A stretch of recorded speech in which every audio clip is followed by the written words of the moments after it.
Oke, Mbak Nisa, Mbak Kiki ya, Mas Raihan, Mas Farhan, baru ini aja ya, 23, 45 tuh ya, oke nggak apa-apa. Baik rekan sekalian, mungkin yang lain masih nyambung ya, masih nunggu ya mungkin ya. Betul ya Mas Daud ya kira-kira? Iya Pak, tinggal satu Pak. Mas Rehan sudah diingatkan. Oh ya, Mas Raihan udah ada nih? Ah sudah, oke, sip. Berarti udah semua Pak.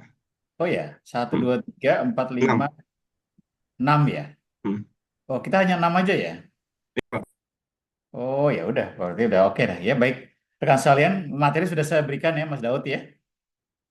Sudah di-share ya, baik. Saya mohon maaf juga nanti kita nggak usah terlalu lama, nggak lama-lama ya, tapi bisa nanti dilanjutkan dengan pencarian jurnal kan kawan ya terkait dengan materi ini. Saya minta nanti ya. Baik, saya mulai kan kawan ya. Nah, saya sedikit reminding atau mengulang materi sebelumnya ya. Materi kita yang terkait dengan estimasi return saham. Jadi saya sedikit mengulang ya, untuk kemudian nanti kita masuk ke dalam materi yang baru saya berikan tadi ya, Mas Daud kira-kira demikian ya. Baik.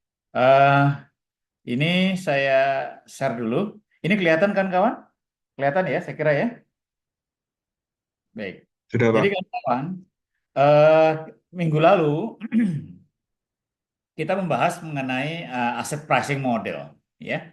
Nah, aset pricing model kalau kita ingat kawan-kawan itu adalah bagian dari teori investasi, ya. Kita sudah membahas mengenai teori portfolio, ya, dengan modifikasinya single index model, ya. Kemudian kita masuk sekarang kemudian minggu lalu kita masuk ke dalam model estimasi return saham. Nanti kita akan masuk ke evaluasi kinerja saham. Nah, saya ingin sedikit mengulang mengenai materi di model estimasi return saham. Jadi langsung saya ke sini kan kawan, ya. Nah, sebagai saya ingin menyampaikan begini kan kawan ya. Apa sih kira-kira perlunya kita mempelajari aset pricing model atau katakan teori estimasi return saham? Di sini dikatakan adalah model keuangan yang digunakan untuk mengestimasi tingkat pengembalian atau return dari suatu aset keuangan, bisa saham, obligasi. Nah, masalahnya untuk apa sih kita belajar ini atau untuk apa kita tahu ini? Saya ingin sampaikan kepada kawan-kawan, salah satu ya materi terpenting dalam teori keuangan yang sering digunakan atau diaplikasikan dalam dunia nyata adalah aset pricing model. Ya, di sini model-modelnya kita lihat ada CAPM, ada APT, ada Fama Friends ya. Di sini Fama Friends itu ada tiga bahkan ya. Ada tiga faktor Fama Friends, ada empat faktor Fama Friends, ada lima faktor Fama Friends. Nah, mungkin kawan-kawan tanya ini apa kira-kira gitu ya. Nah, oke kita mulai dengan CAPM. Saya ingin memberikan kedalaman mengenai CAPM. Kenapa? Karena CAPM inilah yang saya katakan tadi ya, yang sering digunakan atau diaplikasikan dalam dunia nyata. Artinya apa?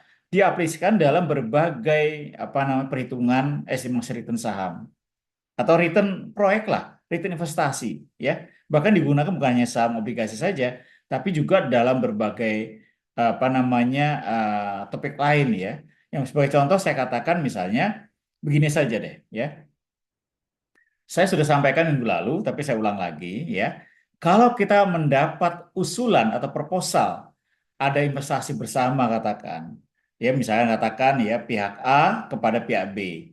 A mengatakan, B, saya punya proposal saham, proposal proyek nih kasarnya atau investasi. Lalu dia memberikan proposalnya, lalu kan tanya B, lalu apa manfaatnya bagi saya? Nanti proyek ini akan menghasilkan. Nah, untuk Bapak, untuk B katakan, Bapak akan dapat 50%. Itulah disebutkan sebagai return dari proyek itu ya. Jadi kalau di sini return atau pricing-nya itu adalah 50%. Nah, pertanyaan kita adalah B akan mikir gitu ya. Wah, kalau lihat apakah 50% ini wajar tidak kan gitu kira-kira. Ya. Wajar tidak? Apakah terlalu kecil tidak atau terlalu besar tidak? Nah, tingkat wajar inilah yang mendorong dia harus tahu berapa sih sebenarnya wajarnya itu suatu investasi proyek katakan gitu. Nah, inilah dasar kita kenapa kita perlu mempelajari ini. Nah, kalau tadi katakan contoh 50% ya, maka harus ada dasarnya kan? Dari mana angka 50%? Nah, saya ingin sampaikan kepada kawan-kawan, salah satu ada gium atau salah satu prinsip utama dalam teori keuangan adalah high risk, high return. Jadi ada risk risk return. Ingat ya teori portfolio investasi ya. Ada risk return. Ya, jadi return adalah mean rata-rata dari katakan portfolio ya, dari individu di portfolio. Kita baca seperti itu ya, ingatkan kawan ya. Kalau risiko adalah standar deviasi. Ya, bukan rata-rata tapi standar deviasi. Oke. Nah, dalam konteks ini kan kawan ya, kalau misalnya ada tawar 50%, ah wajar nggak kita? Nah, harus ada dasarnya, ada underlying-nya. Dari mana kita mengatakan itu wajar? Maka di sini model-model asset pricing ini membantu kita. Dan CAPM adalah salah satu model yang paling sering digunakan. Ya, kenapa sering digunakan? Karena sederhana. Sedangkan APT, Fama Friends, secara teori mungkin lebih baik ya, secara riset ya. Tapi memang saya lihat jujur aja jarang digunakan ya dalam berbagai proyek nyata. Nah, eh, kita misalnya kata 5%, apa kita terima tidak? Kan gitu kira-kira ya. Kalau kita berestimasi bahwa wajar 60% ya kita katakan 50% terlalu rendah, kita nggak mau. Kan gitu kira-kira. Ya, atau terlalu tinggi, kita terima saja mungkin ya. Tapi ingat sekali lagi, AS return. Proyeknya proyek apa? Ya, kalau proyek proyeknya katakan yang memang aman ya, kemudian juga risiko rendah, ya tentu bagus sekali. Tapi masalahnya kok mau ada proposal dengan return seperti itu kan gitu kira-kira.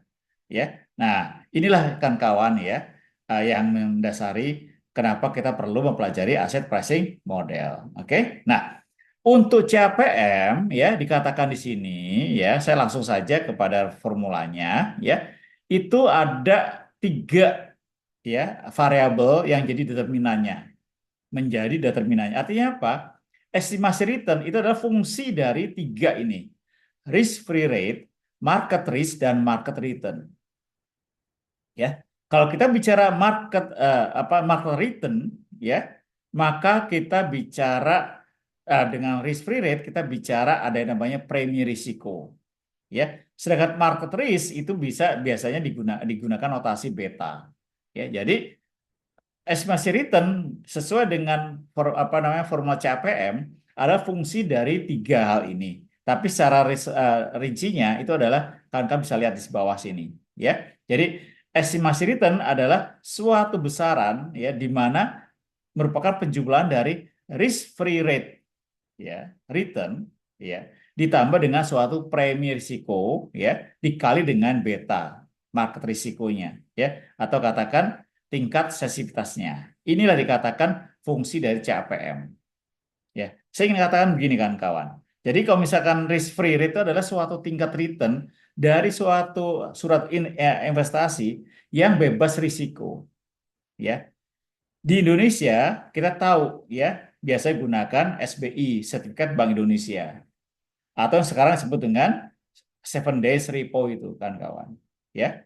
Tapi apakah itu saja tidak? Kita lihat sekarang ya. Apa saja kira-kira atau investasi apa yang bebas risiko? Kita kenal juga namanya surat utang negara. SUN ya. Bisa dalam bentuk SBN-nya, bisa dalam bentuk ORI-nya ya, bisa yang syariahnya silakan saja. Kenapa? Karena semuanya dipandang bebas risiko. Masalahnya pertanyaan adalah kapan kita gunakan SBI atau BI rate dengan keadaan kapan kita gunakan katakan obligasi negara sebagai proksi dari tingkat return bebas risiko. Nah, kita lihat sekarang dimensi waktunya, timeline-nya atau time frame-nya. SBI atau BI rate digunakan tentu yang sifatnya jangka pendek, yang volatile, ya, karena memang itu proksinya dari yang sifatnya jangka pendek. Sementara surat utang negara karena sifatnya biasa jangka menengah atau jangka panjang, maka digunakan untuk investasi yang jangka panjang, menengah atau jangka panjang.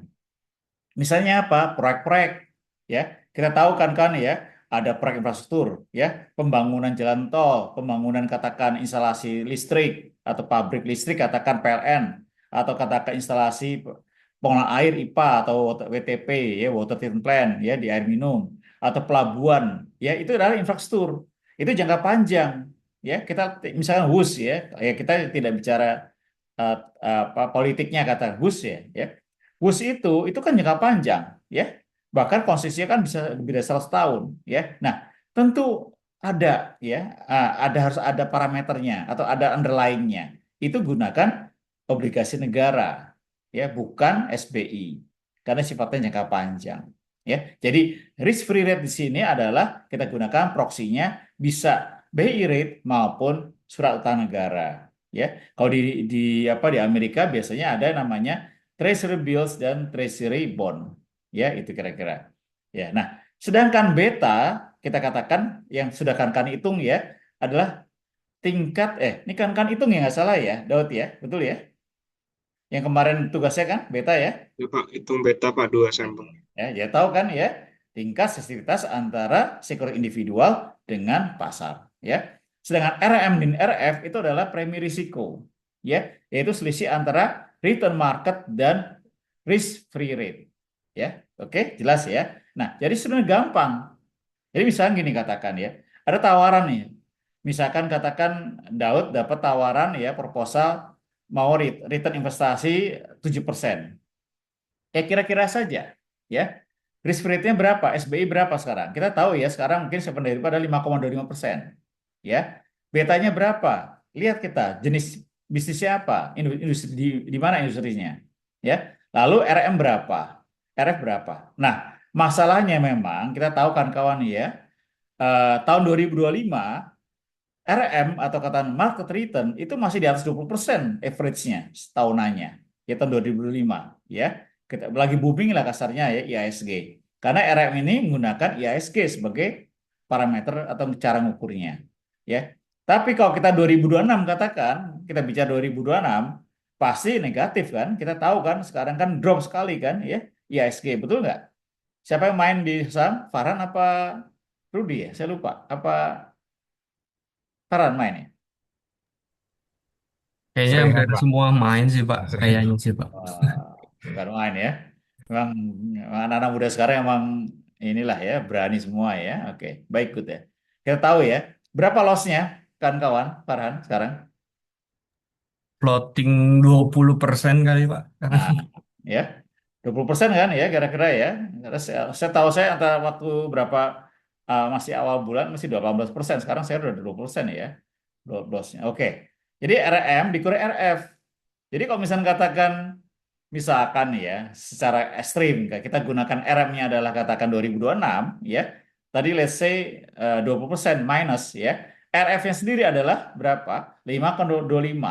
Berarti RM diambil RF sudah 25% lebih. Minus loh, ya. Kali beta. Betanya berapa? Kalau dapat beta kata 0,1 dikali minus 25% kan? Alias minus 2,5%. RF-nya adalah tadi bisa kan kalau kita pakai 5,25%. Jadi sebenarnya, ya, kalau kita hitung estimasi return yang wajar dari CAPM untuk kondisi sekarang, ya, 5,25 dikurangi 2,5% atau 2,75%. Artinya apa? Kalau ada proyek menawarkan 2,3% keuntungannya, itu sebenarnya wajar untuk kondisi sekarang. Saya gitu ya kira-kira kan, ya. Jadi untuk kondisi sekarang, ya, kalau kita menggunakan CAPM sebagai underlying-nya atau parameternya, maka angka 3% itu adalah angka yang bagus, ya, return yang bagus kira-kira. Ya cukuplah wajar katanya. Ya kenapa? Karena di atas dari 2,75% tadi. Ya dari mana? 5,25 risk free rate, ya, menggunakan BI rate dikurangi dengan 2,5. Ini asumsi loh, ya, kalau memang kita RM-nya adalah minus 20% tadi menurut Farhad tadi. Oke? Paham, ya? Kira-kira kan yang gini, ya, kira-kira, ya. Saya agak dalam masalah CAPM. Ya, karena memang ini sering digunakan. Ya, jadi misalkan kalau kan kamu menerima proposal atau lihat proposal kata pembangunan instalasi air minum katakan atau jalan tol, ya, selalu ada dalam kontraknya itu attachment-nya adalah financial projection, lalu parameter adalah internal rate of return. Nah, IR itulah sebenarnya estimasi return kira-kira. Jadi kita bisa lihat kalau IR yang katakan 20% untuk saat ini bagus banget, ya. Jadi kalau katakan ada proposal minta IR-nya 30%, ya kita pertama adalah ini terlalu tinggi untuk kondisi sekarang. Ingat, ya, kondisi sekarang. Yang kedua, dari mana ngitungnya? itulah pentingnya kita melakukan scrutinize atau katakan mengelaborasi atau mengubek-ubek lah ya, mengobok-obok kasarnya isinya seperti apa. Kenapa? Karena angka itu diperoleh dari berbagai banyak banyak perhitungan ya, yang itu harus kita kaji ya. Bagaimana katakan proyeksi pendapatannya, ya revenue-nya, proyeksi biayanya, lalu kemudian mungkin kita lihat asumsinya ya, asumsinya katakan berapa inflasinya, berapa katakan mungkin nilai tukar dan sebagainya. Itu harus dipelajari betul-betul. Ya, oke. Inilah CPM kan kawan. Sampai sini mungkin ada yang mau diskusikan kawan? Monggo silakan. Pak, izin mau bertanya, Pak. Boleh, boleh. Eh, Kalau melihat rumus ini, saya nggak tahu ya Pak ya. Nanti mungkin Bapak bisa menjelaskan. Berarti Hmm, CAPM ini dia jatuhnya jadi lagging indikator ya Pak ya. Karena maksudnya hmm, kan kalau misalnya kita IRR kan ada diskon faktornya gitu ya Pak ya. Jadi maksudnya hmm. kita melihat katakanlah return yang kita dapatkan sekarang nanti di masa yang akan datang tuh apa namanya nilainya akan berapa gitu karena kan ada diskon faktor. Nah, kalau di CAPM ini apa namanya maksudnya untuk melihat diskon faktornya itu jadi di mana ya Pak ya? Atau sebetulnya misalnya kayak risk free rate-nya ini angkanya bukan angka yang sekarang tapi maksudnya proyeksi kita di masa yang akan datang. Mohon elaborasinya Pak mungkin Oke, terkait bagus. hal itu. Good. Terima kasih Nisa ya. Jadi istilah tadi leasing apa? Istilah kamu tadi apa? Di diskon faktor Pak. Bukan, bukan ya. Itu adalah hurdle rate ya. Titik di mana katakan hurdle rate-nya ya. Jadi yang bisa dilompati gitu ya kira-kira ya. Cutting-nya tadi kasarnya gitu ya. Baik. Jadi gini, pertama, tentu kalau kita buat finance projection karena jangka waktunya panjang, pasti kita pasti asumsi. Itu pertama. Oke? Paham ya? Harus asumsi. Nggak mungkin. Membangun suatu proyeksi keuangan itu ada dua. Satu berdasarkan data, kedua berdasarkan asumsi. Data apa saja? Data ya apa aja yang kita punya ya. Data struktur modal ya, capital structure, data katakan mungkin aset dan sebagainya. Kalau asumsi terkait dengan bisa asumsi makro, bisa asumsi mikro ya. Asumsi makro apa saja? Tadi nilai tukar ya. Kalau misalnya katakan transaksi ada nilai tukar ya kita pakai nilai tukar. Inflasi ya, apalagi mungkin PDB, pertumbuhan dan sebagainya itu bisa merupakan asumsi makro. Jadi kita pakai asumsi. Kalau kita bicara asumsi, pasti ada risiko asumsinya berbeda dengan actual kan logikanya gitu kan. Maka biasanya dalam suatu finance projection yang jangka panjang selalu dibagi-bagi Nisa. Yang namanya rebasing periode rebase. Menghitung kembali. Biasa seperti itu. Ya, itulah nanti masuk ke dalam hal yang teknis ya. Ada tiap 5 tahun ada mungkin renegosiasi, ya diskusi menghitung kembali dan sebagainya, ya. Maka kemudian nanti mungkin pernah dengar namanya multiple IRR, ya. IRR-nya tidak tunggal, ya. Katakan 30 tahun, ya. Kalau IRR 1 kaku sekali, maka ada yang namanya rebasing period, katakan 5 tahun sekali, lalu dihitung lagi, ya. Berapa IRR yang wajarnya, supaya ada masing-masing senang lah kasarnya begitu. Oke, ya, tidak satu pihak yang happy dan atau lainnya malah jadi menderita tidak. Itu pertama. Yang kedua tadi diskon faktor. Dari mana diskon faktor? Diskon faktor pertama kita harus paham dulu ya. Yang namanya proyek tersebut bagaimana struktur modalnya, capital structure-nya, ya. Biasanya itu pasti ada yang namanya equity dan utang, debt, ya kan? Hampir tidak ada proyek yang semuanya equity. Kenapa? Karena risikonya terlalu tinggi. Maka untuk mitigasi risiko ada yang namanya mix antara equity dan utang. Itulah disebut dengan capital structure atau struktur modal. Oke, paham sampai sini? Nah, masing-masing punya cost. Ya, Pak, kan equity nggak ada cost. Jangan lupa cost. Ya, selalu ada. Equity kan dari investasi, dari investor. Ya, investor emang nggak punya estimasi. Inilah inti dari estimasi return tadi, equity-nya. Kalau debt jelas ada cost-nya kan, cost of debt. Ya paling gampang tingkat bunga pinjaman lah gitu kan kira-kira kan. Ya, totally berapa kira-kira, average-nya berapa. Bisa cek sekarang. Kalau kata Desi dikasih ya berapa tingkat bunga yang ditawarkan untuk investasi untuk pinjaman. Kan gampang kan, menghitung cost of debt itu lebih gampang. Nah, Menghitung cost of equity inilah yang kemudian menjadi dasar menggunakan CAPM. Jadi cost of equity itu based on CAPM.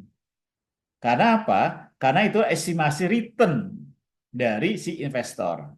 Dia gunakan CAPM, ya. Nah, itulah pentingnya. Nah, kemudian antara cost of equity dan cost of debt itu digabung. Namanya weighting average cost of capital atau WACC. Nah, WACC itulah yang menjadi dasar perhitungan diskon faktor. Oke, ya. Jadi nanti IR itu harus apa? Apa? Minimal sama dengan diskon faktor atau positif. Ya, biasanya lebih besar biasanya. Jadi kalau diskon faktor dapat katakan tadi WACC-nya katakan 10%, maka logikanya IR-nya harus apa namanya di atas dari at least dari 10% atau mungkin 11, 12, 13%. Jadi kalau misalkan nanti ada ya, misalkan Nisa mendapat proposal ya, disuruh dari pihak luar, dia minta 25%, ya, tapi kita tahu ya Nisa udah pelajari sebenarnya normalnya wajarnya adalah 10%. Maka tentu kita harus negosiasi, ya. Ya gampangnya kita tolak lah, tapi negosiasi kan. Kita punya ruang antara 10 dan 20%. Ya, nah, tentu upaya kita adalah sedekat mungkin dengan 10%. Mungkin 11, 12, 13 gitu ya. Tapi kalau ternyata dekat sampai 25%, maka big question ya, kenapa mau? Lalu muncullah tuduhan-tuduhan kan, ya suson-suson kasarnya ya. Ya, jangan-jangan Nisa diajak jalan-jalan ke Paris ya, dapat tas Hermes ya, kemudian dikasih Ferrari ya, dapat berlian, emas lagi mahal dikasih ya, macam-macam gitu bisa aja. Ya, oke, paham gitu?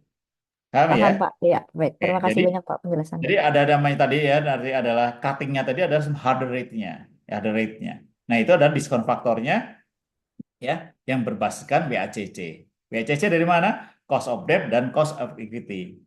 Cost of debt gampang hitungnya. Cost equity dari CAPM. Oke, makanya saya katakan tadi CAPM digunakan dalam dunia nyata dalam perhitungan ini. Coba cek aja ya, datang ke Jasa Marga, datang ke air minum ya, datang ke apalagi pelabuhan yang punya proyek-proyek katakan itu kalau kita buka ya itu apa namanya lampirannya, attachmentnya itu pasti menggunakan CAPM kalau dia mau buka pasti menggunakannya. Oke, kalaupun ada modifikasi paling misalkan risikonya country risk ditambah macam-macam lah itu biasalah. Kayak nasi goreng aja ya, ada yang enak, ada yang kecut, ada yang pedas, ada yang enggak ada. Oke, gitu ini saya jelas ya. Oke, ada lagi kan kawan mungkin? Sudah jelas? Baik ya, saya teruskan kan kawan ya. Ini CAPM. Nah, saya teruskan saja APT. Apakah APT digunakan? Digunakan juga. Tapi setahu saya memang ya tidak atau jarang, jarang saya lihat itu ya. Mungkin saya pernah lihat tapi saya lupa di mana. Nah, yang jelas begini kan kawan. Di APT itu dikatakan beda dengan CAPM ya. Kalau APT itu menggunakan basis apa? Makroekonomi ya, dikata di sini ya, di sini katakan ya CAPM teori APT ya itu oleh Ross itu katakan ya itu kalau APT return sekuritas dipengaruhi berbagai macam faktor yang bisa menjadi sumber apa namanya risiko ini ya. Nah, faktor-faktor itulah yang dikatakan gunakan makroekonomi ya, apa saja contohnya di sini ya. Ini saya langsung saja ini default risk macam-macam, ada tingkat bunga, ada inflasi, ada pertumbuhan ekonomi, ya risiko pasar residual macam-macam lah kira-kira, ya macam-macam. Nah, APT kalau kita lihat di sini ini adalah rumus terakhirnya, ya. A di sini adalah dikatakan tingkat return bebas risiko tadi, risk free rate tadi ini. Jadi A0 ini adalah risk free rate.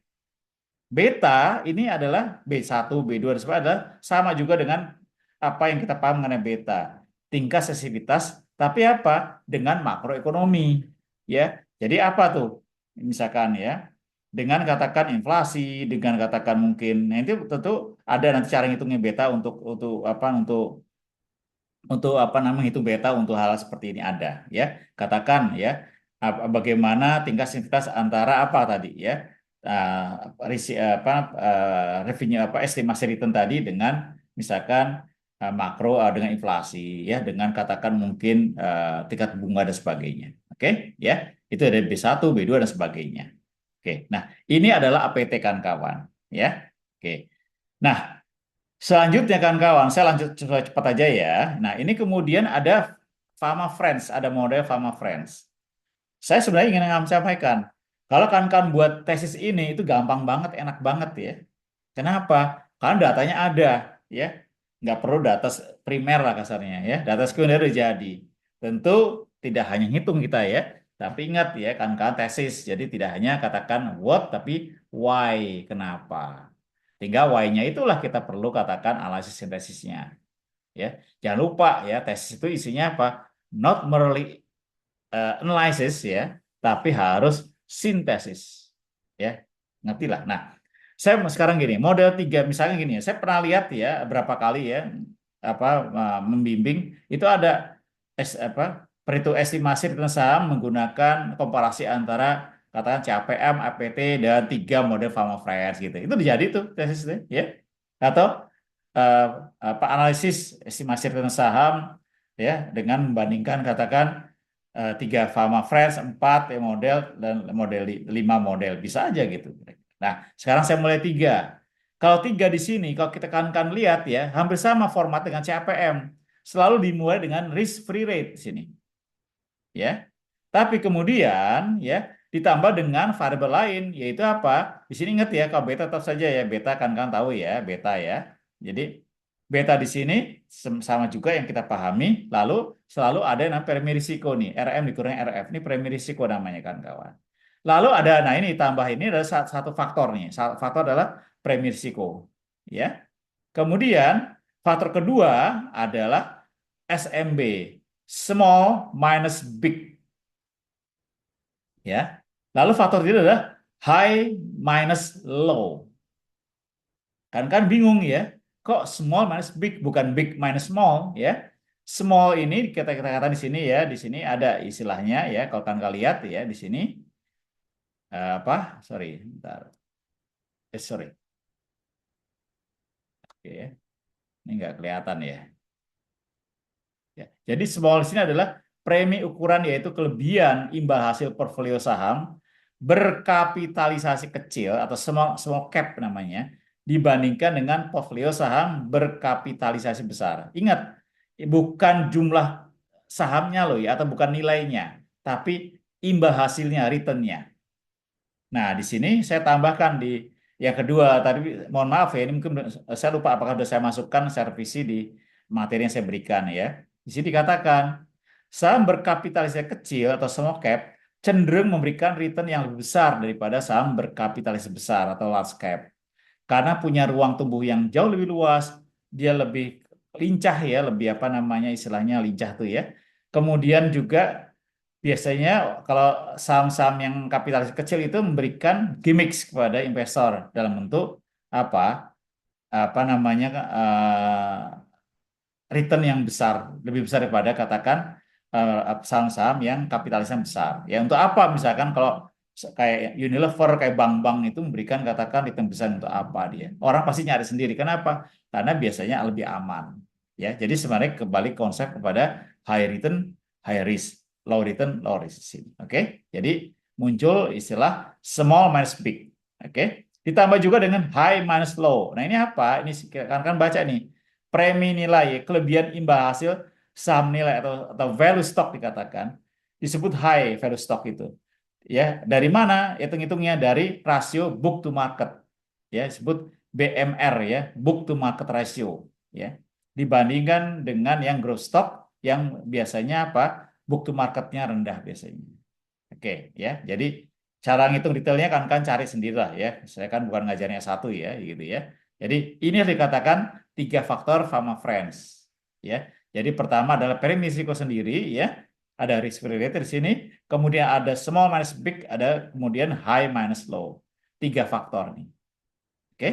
Nah, kemudian kan kawan ya. Saya lompat-lompat aja kan kawan ya.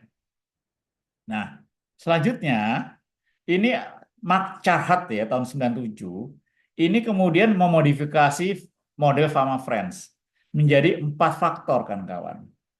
Ya, 4 faktor apa saja? Dia pertama gunakan tetap CAPM, ya, yang tadi ya ada risiko risk free rate-nya tadi ada ya. Kemudian dia BMR. BMR itu adalah tadi book to market ratio. Jadi high minus apa namanya HML tadi, high minus low tadi ya. Kemudian ditambah dengan market cap-nya tadi ya, dengan small minus big tadi jangan lupa. Nah, ditambah lagi dengan tadi faktor 4 yaitu momentum. Winners minus loser ya. Nah, cara ngitungnya memang agak ribet kan kawan ya, cara ngitungnya nih ya. Saya jujur aja ya, apa namanya tidak perlu menjelaskan detail ya, karena juga saya harus rekonstruksi lagi. Tapi kira-kira begini.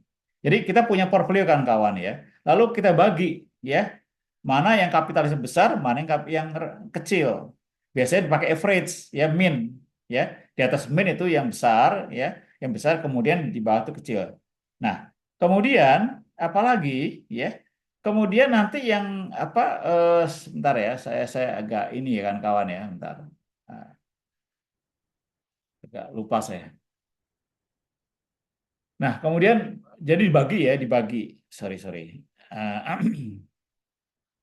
Sorry. Eh, sorry, saya ingat dulu, udah lupa. Oh ya, jadi pertama gini, setelah dibagi tadi ya, jadi istilahnya tuh dibagi ya, winners losernya ya, mana yang katakan tadi apa, sorry, kok saya hilang ya.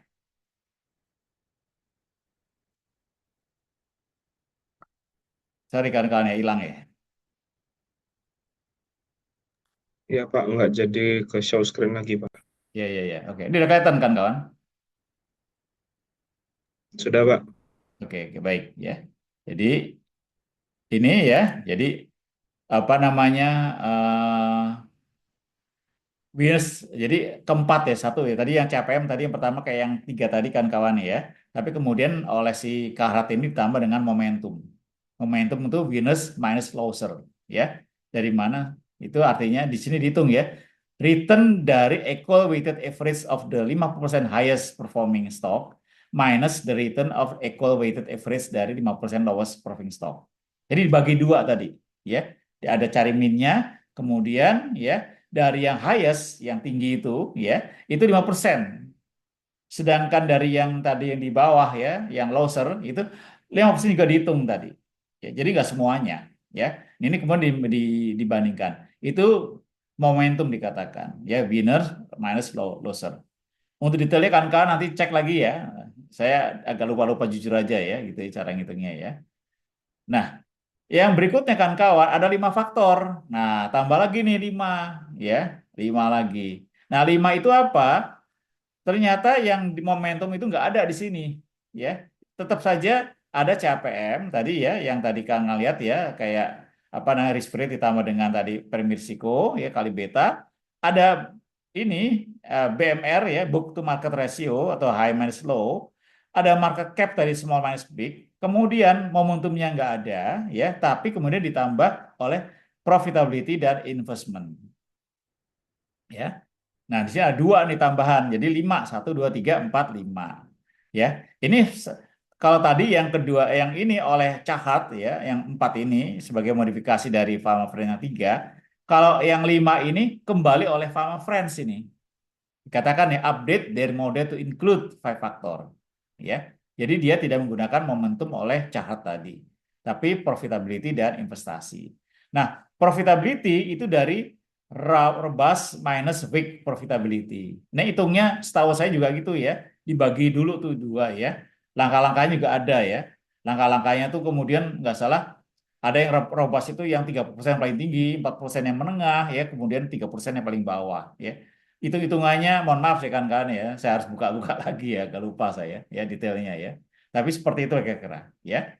Nah, kemudian ada konservatif minus agresif investment. Nah, ini kira-kira kaitannya dengan saham-saham yang apa konservatif ya, artinya tidak volatile ya, tidak agresif itu ya, tapi dia konservatif ya, dikurangi dengan agresif investasi ya. Jadi ada 5 kan kawan ya untuk oleh Fama Friends ya, di mana dari 3 yang pertama ditambah dengan 2. Tidak ada yang namanya momentum sesuai dengan Cahar tadi. Ya, oke, kawan-kawan gini ya. Baik. Jadi ini adalah materi-materi untuk estimasi return saham. Tujuannya sama. Tujuan adalah sampai pada angka atau besaran estimasi return-nya.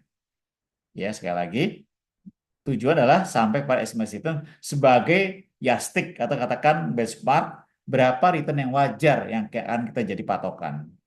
Oke, itu ya kan kawan ya. Nah, sampai sini saya tutup kan kawan, tapi saya akan mulai masuk ke dalam eh mana? Oh ini, ya, oke. Nih, kelihatan kan kawan? Sudah kelihatan ya, saya kira ya. Sudah, Pak. Sudah oke, baik ya. Kita masuk ke performance evaluasi model. Nah, kalau yang sebelumnya kita menghitung estimasi return, yang sekarang ini kita mengevaluasi performance-nya, kinerjanya.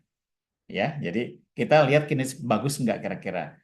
Jadi di sini kita sampai kepada topik yang ketiga yaitu evaluasi kinerja saham. Ya, nah pertanyaan besar adalah gini kan kawan ya, apakah portfolio yang telah dibentuk itu mampu memberikan kinerja nggak, ya kinerja memuaskan nggak bagi investor? Kalau kata-kata kinerja memuaskan, tentu logikanya kan ada yang kurang puas atau tidak puas, kurang puas, puas, sangat puas kan kira-kira demikian kan. Nah, kalau yang namanya memuaskan tuh apa sih kira-kira? Ya, memuaskan tuh apa? Sesuai dengan estimasi kita kan logikanya. Kalau ternyata katakan actualnya lebih dari estimasi kan bagus sekali, sangat memuaskan gitu kira-kira ya. Sebaliknya, kalau ternyata kita punya estimasi returnnya katakan tadi 10%, dapatnya 7%, kita katakan kinerja tidak memuaskan. Itu kira-kira ya. Nah, pertanyaan adalah portfolio apa yang bisa apa namanya? Seperti apa portfolio yang tadi kita bentuk yang bisa memberikan kinerja memuaskan bagi investor. Oke. Yang kedua, apakah portfolio yang telah dibentuk tadi mampu memberikan tingkat return yang relatif lebih tinggi dibandingkan portfolio lainnya. Jadi kita sudah bicara komparasi antara satu sekuritas atau satu eh, jenis investasi dengan jenis investasi yang lain. Ya. Yang ketiga, apakah tingkat return portfolio yang telah dibentuk ya itu ya telah sesuai dengan tingkat risiko yang diterima. Kita bicara tentu antara konsep atau prinsip high risk high return tadi. Ya, jadi kalau katakan ya returnnya ternyata mau memuaskan ya, tapi ternyata risikonya tinggi juga, ya ini kita juga nggak bisa langsung tembak kan ya, tapi kita akan bandingkan dengan mana tingkat return yang risikonya lebih rendah. Kalau kita katakan risk averse ya, kita hindari risiko karena prinsip ya rasionalitas dalam teori keuangan memang adalah kita menghindari risiko yang tinggi. Ya, oke. Oke, nah pertama ada di sini topik bahasanya ada 3 kan kawan ya. Pertama adalah kerangka pikir evaluasi kinerja portfolio, kedua adalah pengukuran tingkat return portfolio, ketiga adalah ini hitungan untuk sub index, Treno index, Jensen Alpha index ya. Jadi ada 3 ya jenis ya evaluasi performance yaitu sub index, Tenor index dan Jensen Alpha index kan kawan yang kita gunakan ya. Nah, kalau tadi yang saya berikan kepada Daud tadi adalah Excel-nya itu adalah untuk ikut kedua nanti ya pengukuran tingkat return portfolio. Oke, nah saya langsung saja yang kedua di sini kan kawan ya yaitu pengukuran tingkat return portfolio ya. Nah untuk cara ngitungnya kan kawan saya berikan cara ngitung yang ada di Excel yang saya berikan kepada kan kawan yang tadi yang lewat Pak Daud ya. Oke, jelas ya. Baik. Nah lalu pertanyaan adalah ngitung return rate portfolio dari mana sih? Ya, tingkat return-nya dari mana? Return rate-nya dari mana sih? Ini rumusnya kan kawan gampangnya. Ya, ingat kalau kita punya portfolio ya di pasar modal ya, kita bicara fokus ke pasar modal ya, saham obligasi. Ya, kalau derivatifnya nggak usah dulu ya.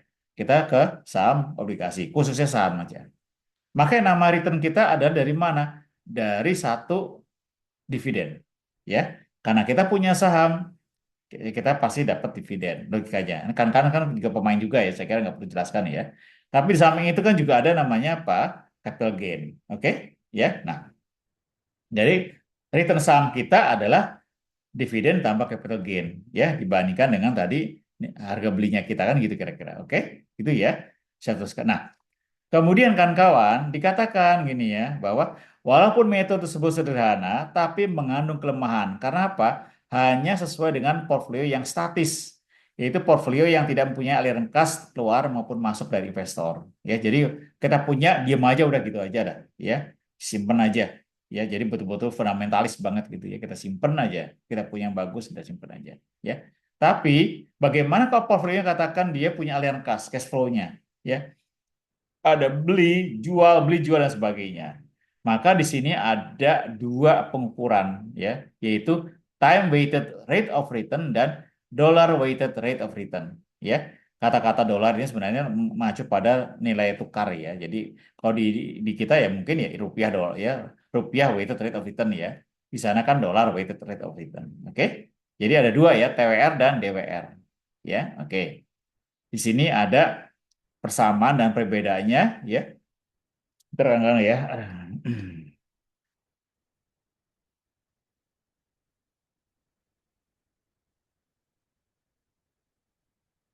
Ya persamaannya kan kawan ya.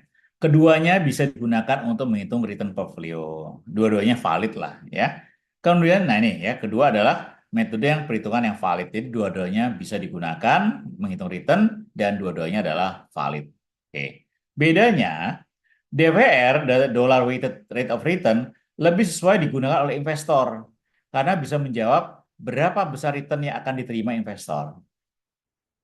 Sebaliknya, ya, TWR lebih sesuai digunakan oleh manajer investasi. Kenapa? Bisa menjawab berapa besar return yang bisa ditawarkan ya, bisa ditawarkan ya. Jadi berapa besar return ditawarkan portfolio. Ya, oke. Jadi kalau misalkan apa mereka berkompetisi antar manajer investasi ya bisa mereka bilang ya saya bisa berikan segini saya berikan, tapi dasar dari TWR tadi. Oke. Nah, ini cara ngitungnya kan kawan ya, cara ngitungnya. Jadi cara ngitungnya kalau time weighted rate of return itu geometric average ya dari sini. Jadi gampang sih cara ngitungnya. Contohnya gini ya, ini saya sederhanakan saja. Portfolio diamati 5 tahun ya, 3 sub periode cash flow masing-masing berikan return 5, 8 dan 10% ya. Maka cara ngitungnya sederhana kan kawan ya. Jadi maksimal dikali saja ya, lalu diakarkan kira-kira, lalu dikurangi 1. Hasilnya di sini adalah dari 5, 8, 10% ya, 3 subperiode aliran kas ya, masing-masing dapat 5, 8%, maka average-nya adalah 7,647%. Oke ya. Cara ngitungnya ada di Excel-nya kan kawan. Nah, sedangkan dollar weighted rate of return ini agak sedikit complicated ya, tapi sebenarnya sama saja sih nggak usah khawatir ya. Di sini ya. Nah, ini. Nah, ini contohnya ya. Jadi sebagai contoh gini. Dia beli nih ya di awal ya, beli ya minus 50. Kemudian pada tahun berikutnya, periode berikutnya, buat tahun ya, periode berikutnya ya, dia beli lagi. Ya, dia beli lagi. Ya, beli lagi. Jadi ya, dia beli pada awal ini first share ya.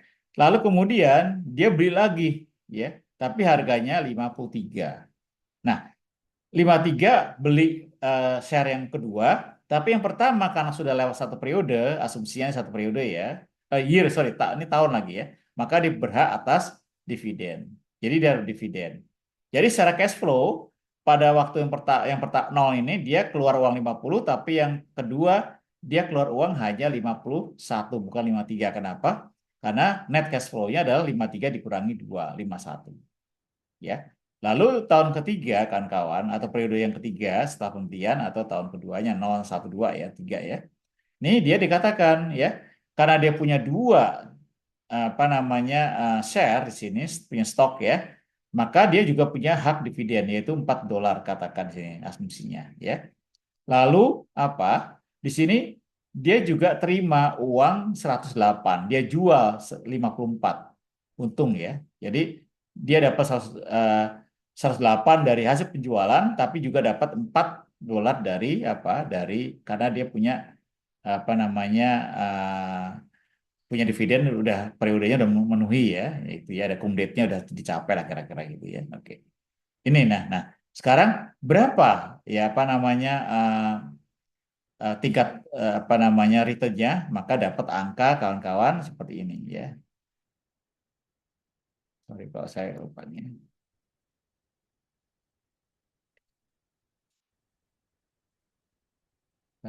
Sorry ya. Oke ya.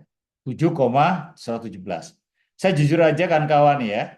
Ini salah satu yang saya dulu cara ngitungnya susah sekali saya dari mana gitu ya. Tapi saya ingat saya menggunakan rumus ABC gitu ya. Lalu saya buka ya pakai GPI AI gitu ya. Kadang-kadang ngaco gitu kalau pakai angka minus 50. Kenapa? Karena dapatnya itu imajiner ya. Jadi bilangan kompleks ya. Karena min 50. Lalu min 50-nya saya absolutkan 50. Ya, baru dapat ya 7,117. Jadi kita hitung pakai rumus ABC kan saya kira paham ya. Gampang ya. Itu dapat R1 R2. Nah, salah satu R-nya itu ya saya gunakan katakan R1 saja. Itu dapat 7,117%. Ini yang digunakan. Kenapa? R2-nya dapatnya 300%. Nggak mungkin lah ya kita bicara nggak mungkin dalam perhitungan ini. Ya, jadi kita wave aja yang 300%, kita gunakan yang 7,117%. Ya. Cara ngitungnya sekali lagi kan kawan, kalau secara matematik ya cara ngitung ini ya min 50 sama dengan minus 1/1 plus R pangkat 1 ditambah 12 sebagai 1 R pangkat 2 itu akan dapat angka imajiner ya susah gitu ya. Lalu saya absolutkan 50-nya itu ya. Jadi bukan 50 minus tapi 50 absolut 50 positif ya. Baru dapat angka. Ada di Excel yang saya berikan kan kawan ya. Ini ya dapatnya kan kawan. Lalu ini adalah perbandingannya. Artinya apa? Tadi dollar weighted return itu apa? Itu adalah estimasi yang didapat oleh si investor. Kalau time weighted itu adalah yang berani ditawarkan oleh si manajer investasi kan kawan. Demikian ya. Baik. Nah, kemudian kita masuk ke dalam adjusting return for risk-nya. Kita gunakan 3 index model, Sharpe, Trenor, dan Jensen Alpha. Nah, kalau kita cek kan kawan, nggak susah sih ya cara ngitungnya. Sharpe, ingat Sharpe adalah yang menemukan CAPM, William Sharpe ya. Maka dia gunakan cara ngitungnya ya indeksnya adalah RP dikurangi RF dibagi dengan ini standar deviasi portfolio return ya. Nah, jadi average return dari portfolio ya dikurangi dengan risk free rate-nya dibagi dengan standar deviasinya. Nah, kalau tenor sama pembilangnya, penyebutnya beda. Dia bukan standar deviasi tapi apa? Beta. Ya, weighted average beta dari portfolio. Jadi, kalau kita punya 5 portfolio, maka kita hitung beta masing-masing berapa. Ya, lalu di average-kan. Weighted average-nya lebih weighted loh ya, sesuai dengan jumlah portfolio individu dalam portfolionya ya. Jadi 5 katakan, yang satu katakan 10, yang kedua 20, yang ketiga 30, total sampai 100%, maka di weighted-kan. Itu dapat betanya dihitung seperti itu kan kawan. Ya. Oke. Ini jadi kita tahu ya cara ngitung untuk Sharpe dan Trenor ini ya. Jadi cara ngitungnya sebenarnya relatif sederhana sih ya. Kemudian kalau Jensen Alpha, kalau kalian lihat pendekatannya juga hampir sama dengan CAPM ini kan ya. Tapi di sini adalah apa? Alfanya nih ya. Alpha portfolionya. Di sini adalah RP-nya lah return average return dari portfolio, average ya kan, average ya. Ya. Lalu kemudian dikurangi dengan risk free rate ya di sini dikatakan ditambah dengan beta dikurangi RM. Ini kan apa? Ini adalah CAPM ya. Jadi hasil CAPM ingatkan kan CAPM adalah estimasi return. Ini adalah average return. Ya, jadi di sini alfanya kita hitung aja selisih antara average return dengan estimasi return menggunakan model CAPM. Jensen Alpha Measure. Ya. Jadi tentu dilihat sekarang ya. Selisihnya makin besar tentu akan makin baik gitu ya. Jadi di sini adalah ya apa namanya caranya ya tentu adalah mencari beda antara actual return dan estimasi return ya sederhana sekali ya jadi semakin besar gapnya itu akan berarti performanya makin bagus ya untuk perhitungan detailnya kan kawan saya mohon kan bisa nanti cek lagi cara ngitungnya ya mudah-mudahan ini bisa menjadi apa apa ya hmm, apa semangat lah kan kawan ya, siapa tahu tertarik misalkan mengambil apa topik ini ya, kalau misalkan kan ngambil teori investasi ya. Baik.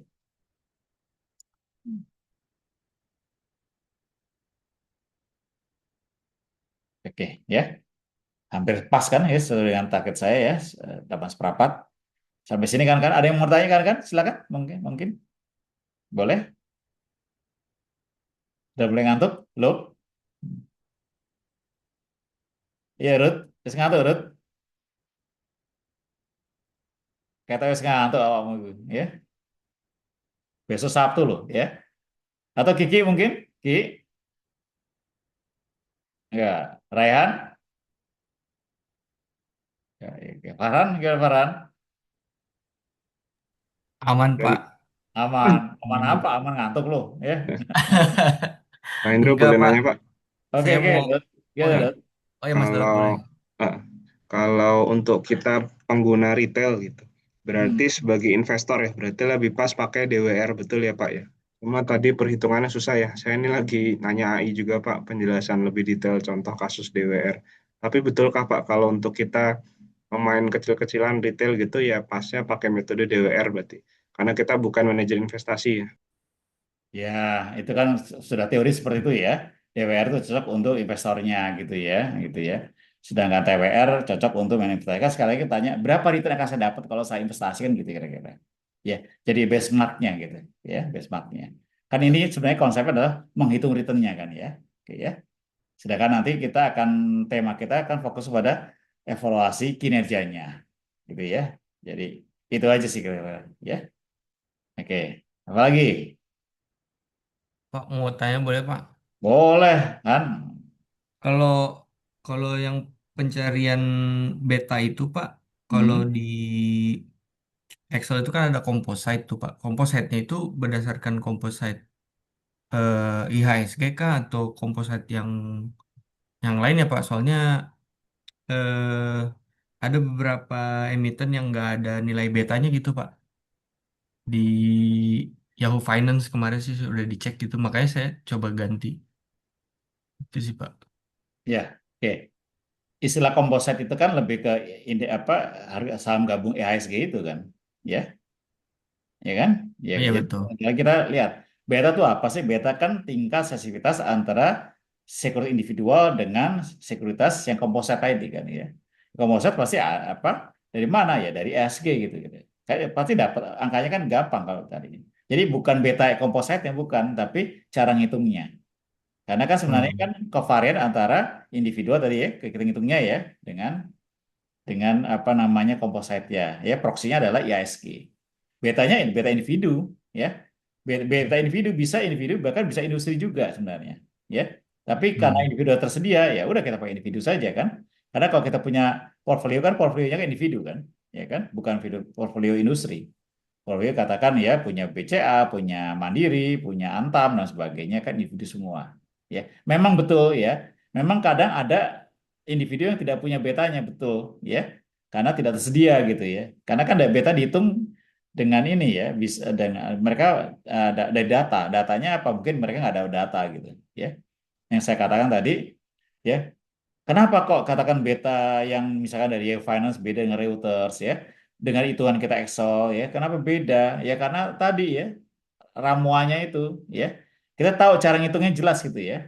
Tapi ramuannya itu gitu ya. Ada yang pakai periode dari 3 tahun, bulanan, mingguan, ada yang mungkin tambah, ada mungkin ada premi. Kita nggak tahu ya. Masing-masing itu punya ada dapurnya mereka gitu ya. Mungkin mereka masukkan faktor apa premi risiko negara bisa aja tuh ya. Nah, kalau saya ingin kasih gini kan kawan ya, kalau kan ingin memperdalam ya, tertarik katakan, maka salah satu cara menghitung premi risiko risiko itu pakai Damodaran ya. Buku Damodaran itu dia bakunya daftarnya dan dia update terus dia ya. Damodaran ya. Damodaran itu apa namanya saya lupa dari mana Chicago atau dari mana ya. Tapi dia selalu mengupdate ya apa namanya publikasinya ya. berapa beta perusahaan ini, bahkan negara ini tuh ada semua dia. Ya.